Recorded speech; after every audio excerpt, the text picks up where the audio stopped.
My mother-in-law changed the locks and kicked me and my kids out after my husband died, and that was her biggest mistake. When I married Ryan 2 years ago, I wasn't blind to how his mother felt about me. Her name was Margaret, and from the very beginning, she made it clear she didn't like me. She never even tried to hide it. Whenever I entered a room, her eyes would narrow just a little, like I had brought in something unpleasant. It was subtle, but it was there. A look that told me I didn't belong. "She'll come around, Kat," Ryan would say, squeezing my hand gently under the dinner table. His words were always full of hope. Meanwhile, his mother sat across from us, asking him about his job, his day, his plans, never once including me in the conversation. She acted as if I wasn't there, like I was invisible. But the truth was, she never came around. Not to me, and definitely not to my 2 children. Emma, who was 5, and Liam, who was 7. They were from my first marriage, and though Ryan loved them deeply, Margaret never saw them as family. One Sunday, we were at Margaret's house for dinner. I had just finished clearing some plates from the table and was walking toward the kitchen when I overheard her speaking in a low voice to one of her friends. She didn't know I was there. "The children aren't even his," she whispered. She trapped him with her ready-made family. Classic gold digger move. I stopped in the hallway, frozen. The plates in my hands started to shake. I felt like the air had been knocked out of me. That night, after we got home and the kids were in bed, I sat down with Ryan. Tears streamed down my face as I told him what I'd heard. "Your mother thinks I married you for money," I said, my voice shaking. "She doesn't even see Emma and Liam as your family." Ryan's jaw tightened. I could see the muscle in his cheek twitching as he listened.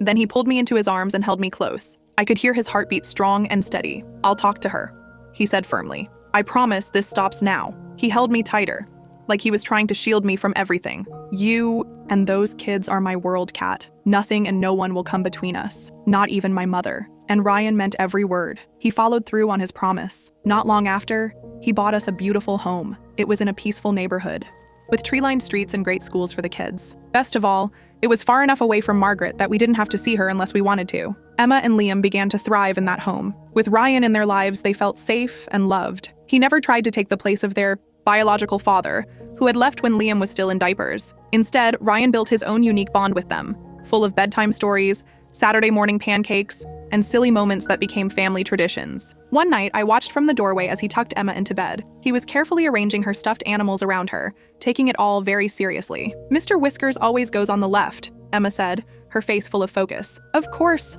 Ryan replied with the same serious tone. "He's the guardian of the left side of the bed. Very important position." Later that night, after both kids were asleep, Ryan came to sit beside me on the couch. He wrapped his arm around my shoulders and sighed softly. "I talked to Mom today," he said. I tensed up immediately. "And?" "I told her she either respects my family, all of my family, or she doesn't see me at all." His voice was steady and calm, but I could hear the sadness in it. "I think she got the message." I rested my head against his shoulder. "I hate that you had to do that." He paused, then said gently, "I didn't have to. I chose to. There's a difference." For a while after Ryan spoke to her, Margaret kept her distance. She didn't exactly warm up, but she tried to be civil. She sent birthday cards to Emma and Liam. She showed up at Christmas with awkwardly chosen gifts that clearly came from a store clerk's suggestion. Her smile never reached her eyes, and her words were stiff.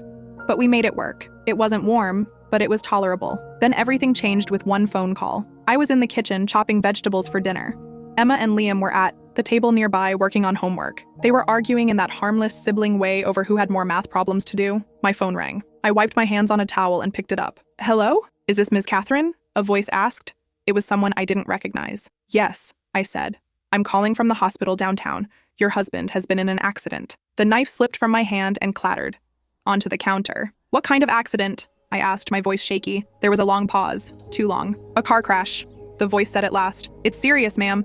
You should come right away." I don't remember much after that. I must have called my neighbor to come stay with the kids. I must have grabbed my keys and left. But all of that is a blur. The next clear moment I remember is sitting in the hospital waiting room. I looked up and saw a doctor walking toward me. He had that expression, the one that tells you everything before a word is even spoken. "I'm very sorry," he said softly. "We did everything we could." My heart felt like it had stopped. I couldn't breathe. Ryan was gone. The only man who had ever truly loved me, who loved my children as his own, was gone. "Can I see him?" I asked. My voice didn't even sound like mine. The doctor nodded and led me down a long hallway. It felt like it would never end. When we reached the room, I saw him. Ryan looked like he was just sleeping. He seemed so peaceful, but there was no movement in his chest, no gentle rise and fall, no twitch of the eyelids, just stillness. I walked to his bedside and reached for his hand. It was cold. Tears streamed down my face as I leaned closer. "You promised," I whispered. "You promised you wouldn't leave us." The funeral passed in a haze, Black clothes, flowers, murmured words of sympathy were all blending together. I stood next to the kids holding Emma's hand. She squeezed mine every time someone new came up to us. Liam stood tall and quiet beside me, trying to be strong, trying to be the man of the house, even though he was only 7. Margaret sat in the front row, on the opposite side of the aisle. She didn't cry. Her eyes were red, but dry. She accepted people's hugs and condolences with stiff, forced grace, never breaking her perfect posture. After the service ended, and most of the crowd had started to leave, Margaret walked up to us. Her eyes were rimmed with red, but there was no softness in her face. She didn't say hello or ask how we were doing. "This is your fault," she said sharply. Her voice was low but cold, sharp enough to hurt. I blinked at her, confused. "Excuse me? My son is dead because of you," she said. "If he hadn't been rushing home to you and those children, he'd still be alive." I stood there, frozen. I couldn't believe what I was hearing. The police had already told me the truth that Ryan's accident had happened on a highway nowhere near our house. "We are his family," I said, my voice trembling. I reached out and gestured to Emma and Liam. "All of us. And he loved us." I said it quietly but firmly. It was the truth. The simple, undeniable truth. Margaret's lips thinned into a hard, angry line. "You trapped him," she said coldly. "You know it, and I know it." Before I could say another word, she turned and walked away, her heels clicking against the floor. I stood there frozen, my mouth slightly open, her cruel words hanging in the air like a cloud of poison. "Mom?" I felt a small tug at my sleeve. It was Liam, looking up at me with worried eyes. "What did Grandma Margaret mean?" he asked, softly. "Was it our fault Daddy died?" My heart shattered all over again. I dropped to my knees in front of him and gently held his face in my hands. "No, sweetheart," I said quickly. "Absolutely not. What happened to Daddy was a terrible accident. It wasn't anyone's fault." His lower lip quivered. I kept my voice calm, even though I felt like I was falling apart inside. "Grandma Margaret is just very sad," I explained. "And when people are sad, sometimes they say things they don't really mean." I forced a small smile. "Let's go home." 2 days after the funeral, I decided to take the kids out for ice cream. I just wanted to give them something sweet, something that felt normal even if just for a few minutes. We went to the little shop on the corner, where they each picked their favorite flavors. Emma got strawberry with sprinkles. Liam chose chocolate chip. For a moment, I saw them smile, and for a moment I let myself breathe. But when we returned home, everything shattered again. As I pulled into the driveway, I slammed on the brakes. I stared in disbelief. Our belongings, everything we owned, were piled on the curb in black. Trash bags, as if we were nothing more than garbage waiting to be picked up. Emma's favorite pink blanket was hanging out of one of the bags, the edge fluttering in the breeze. "Mom?" Emma's voice trembled. "Why is my blankie outside?" I parked the car without thinking and jumped out. I ran to the front door, my hands shaking as I reached for my keys. I tried to unlock it. The key didn't work. The lock had been changed. I knocked hard. Then I pounded with my fist. "Hello?" I yelled. "Hello!" After a long moment, the door opened. Margaret stood there, dressed in a crisp linen pantsuit, calm and composed like nothing was wrong. "Oh, you're back," she said coolly, leaning against the doorframe. "I thought you'd take the hint." I stared at her, confused, angry, and scared. "This house belongs to me now," she continued. "You and your little brats need to find somewhere else to go." My body went cold, then hot with rage. "Margaret, this is my home," I said, my voice shaking. She scoffed. "It was my son's house, and now that he's gone, you have no right to it." Behind me, Emma started to cry. Liam stepped closer to her, standing in front of his sister like he could somehow shield her from everything. "You can't do this," I said. "This is illegal. This is our home." Margaret shrugged. "Sue me," she said with a cold smile. "Oh wait, you can't afford to, can you?" "Not without my son's money." She stepped back and began closing the door. "I've changed the locks, as you've noticed. Don't come back." Then the door shut in my face. I stood there, stunned, the sound of the lock clicking echoing in my ears. Behind me, Emma was crying harder now. "Where are we? Going to sleep?" Liam asked quietly. His voice was small, but he was trying so hard to be brave. I turned to them, my heart aching. Their faces were pale with fear and confusion. "We'll figure it out," I said softly, though I had no idea how. That night, we slept in my car. I found a parking lot that seemed safe, then pulled into a corner space away from the main lights. I reclined the front seat as far back as it would go and tried to get comfortable. The kids curled up together in the back seat, wrapped in the few blankets I had managed to grab from the trash bags Margaret had dumped on the curb. "It'll be like camping," I told them, trying to sound cheerful. I forced a smile, even though I felt broken inside. Emma fell asleep quickly.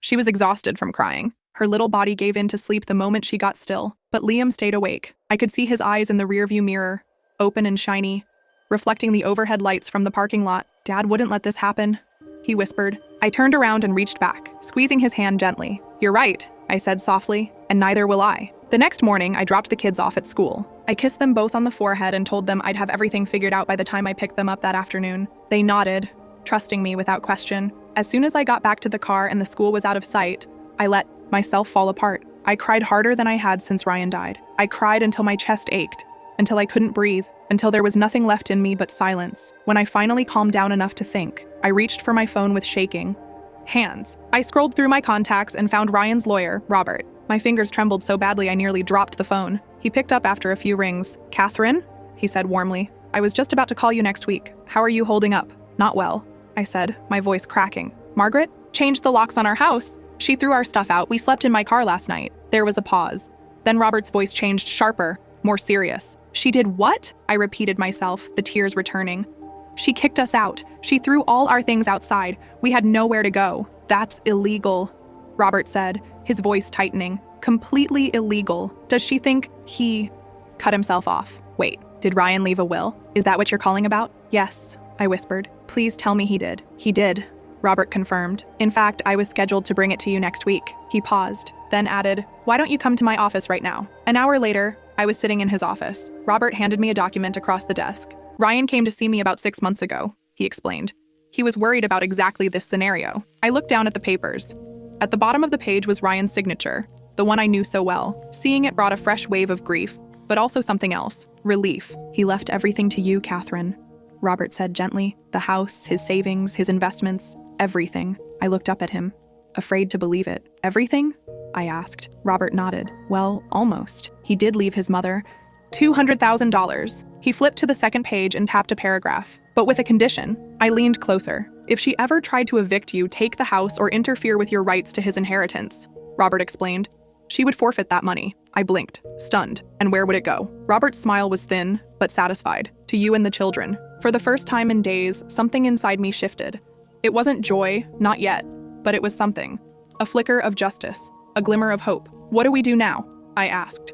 Robert picked up his phone. "Now," he said, "we take your house back." The emergency court hearing was scheduled for the next day. That night, we spent one more night in the car. But this time, I slept better. I knew help was coming. The next morning, we sat at a fast food restaurant, eating breakfast. I watched the kids pick at their pancakes, their small faces still tired and confused. "I need to tell you something important," I said, breaking the silence. They both looked up. "We're going to get our house back today," I told them. Emma's eyes lit up. "Really?" she asked, her voice filled with hope. "With my room and everything?" "Everything," I promised, smiling at her. "Your bed, your books, Mr. Whiskers, all of it." "Is Grandma Margaret going to be in trouble?" Liam asked. His tone was quiet, but serious. I hesitated for a moment. Then I decided to be honest. "Yes," I said, "she is. What she did was wrong, and there are consequences for that." Liam nodded slowly, thoughtful. "Dad always said we have to take responsibility for our actions." My heart squeezed at his words. "He did say that, didn't he?" I whispered. The courtroom was small but formal. The judge was a stern-looking woman, her gray hair pulled back tightly, a pair of reading glasses balanced on the end of her nose. She listened carefully to both sides. Margaret spoke first, her voice filled with outrage. She kept talking about family rights and how the house had belonged to her son. She claimed she had done what any mother would do. Then it was my turn. I kept my voice calm and steady as I explained everything. How the kids and I had come home to find the locks changed. How we had to sleep in the car. How Margaret had thrown our things onto the curb without warning. When I finished, the judge looked down at the paperwork. Then she turned to Margaret. "Ms. Margaret," she said clearly, "you had no legal right to change the locks or remove the rightful owners from their property." Margaret looked like she couldn't believe what she was hearing. Her mouth opened and closed, but no words came out right away. "I'm issuing an immediate order," the judge continued. "You are to vacate the premises and return all keys to Ms. Catherine by the end of the day." Margaret's face twisted with anger. "But it's my son's house," she snapped. The judge raised her eyebrows. "Which he legally left to his wife," she replied. "This court does not recognize, but I'm his mother, as a valid legal argument, Ms. Margaret." Margaret said nothing. She stood up stiffly and stormed out of the courtroom, brushing past me without a glance. "This isn't over," she hissed under her breath as she passed. Robert placed a reassuring hand on my shoulder. "Actually," he said quietly, "it is. And there's one more thing she doesn't know yet. By sunset, I had a brand new set of keys to the house. Robert had been one step ahead. He'd already sent a locksmith earlier that day to change the locks again, just in case Margaret tried anything else. As we pulled into the driveway, the kids scrambled out of the car, filled with excitement. But they came to an abrupt stop when they saw what was in front of them. Margaret's belongings were piled up on the curb, packed into the same black trash bags she had used for hours. "Mom," Liam whispered, staring at the bags. "Did you do that?" I smiled, but before I could answer, another car came screeching to a stop behind us. Margaret jumped out, her face red and furious. "What is the meaning of this?" she shouted, gesturing wildly at her things. I stepped in front of the children, placing myself between them and her. "You broke into my home," I said calmly, "and illegally evicted me and my kids. Now it's your turn to leave. You can't do this," she screamed. I held up the new set of keys. "Oh, but I can," I said. "This house belongs to me and my children now." Ryan made sure of that. Her hand shook as she pulled out her phone. "I'm calling the police," she snapped. I didn't flinch. "Go ahead." When the police arrived, they took statements from both of us. Margaret told them her version of the story, her voice rising in pitch with every sentence. Then it was my turn. I explained everything again calmly, clearly, and with the court order in hand. After listening to both sides, one of the officers turned to Margaret. "Ma'am," he said carefully, "changing the locks without a proper eviction notice is illegal. This isn't your property. Breaking and entering too," the officer added, "and unlawful eviction." "But it's my son's house," Margaret insisted, her voice high and sharp with disbelief. "Not according to the will," the officer replied firmly. "We're going to have to ask you to come with us." Margaret froze. Her face turned pale, then red with rage. As the officers began leading her toward the police car, she twisted around to glare at me one last time. "You turned my son against me," she spat. "You and those children who aren't even his." I stepped forward, keeping my voice low so only she could hear. "No, Margaret," I said quietly. "You did that all on your own, and now you've lost everything, including the $200,000 Ryan left you." Her face went blank. She blinked like she hadn't heard me correctly. "What?" she whispered. "It's in the will," I explained. "The money was yours unless you tried to take the house from us. Guess where it goes now?" I saw the realization spread slowly across her face, horror and disbelief mixing into something hollow and stunned, just as the officer gently closed the door of the police car behind her. That night, we finally slept. In our own home again, in our own beds. For the first time since Ryan's funeral, the kids were able to settle into their familiar rooms. The house felt different, quieter, but also safe again. I tucked Emma into bed, carefully placing Mr. Whiskers on the left side of her pillow, just the way she liked it. "Mom?"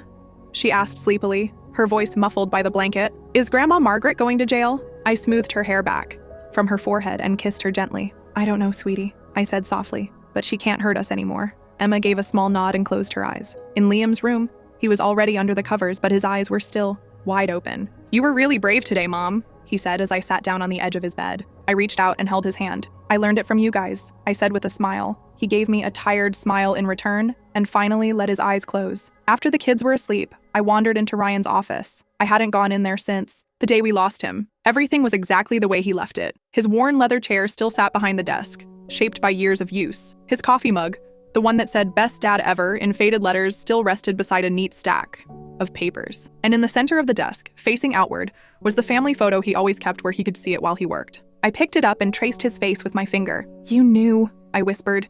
"You knew she might try something like this." In the quiet of the room, I could almost hear his voice again. "Of course I did. That's why I made sure you and the kids would be taken care of." Later, Robert told me that Margaret had lost everything trying to fight the charges. The $200,000 she had once been promised now legally belonged to me and the children. That was just the beginning. There were legal fees, a short jail sentence for breaking and entering, and the humiliation she faced among her friends at the country club, people she had once looked down on others with, only added to her fall. I didn't feel joy in watching her crumble, but I did feel peace, because in the end, Ryan had protected us. He had prepared for the worst and made sure that, no matter what happened, we would be okay. He had protected us from her, from the unknown, from the cruelty of a world that had already taken too much. The universe has a way of balancing things out. Ryan knew that.